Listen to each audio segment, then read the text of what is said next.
Ruth and Pascal walking back to their privately rented student house. They're living and studying here still, but they say the coronavirus has cut their incomes and they simply can't pay the rent that's due. Well, I work in a nightclub and then obviously they permanently closed. So I've kind of been out of a job for I was one of the first ones to kind of be out of a job. No one knows what's happening with student finance for next year. No one knows when uni's starting. So it's kind of like I've got this block of money that needs to last me. They are far from alone. Bristol Student Union has published a letter asking private landlords to consider an extension of tenancy for those isolating from the virus.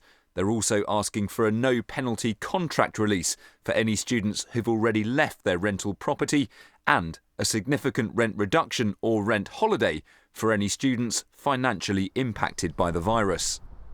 Landlord groups have said the coronavirus shouldn't be a green light for people to stop paying rent, and they want the government advice to be clearer.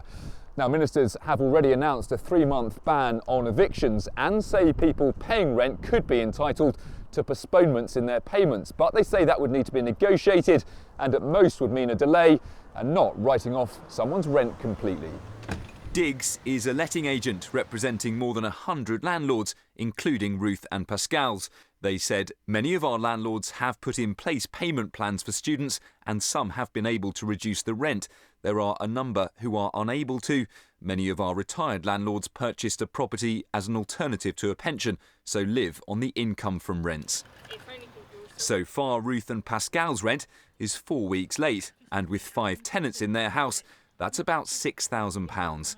They all say due to coronavirus, it's money they simply can't afford to pay. Andrew Plant, BBC Points West in Bristol.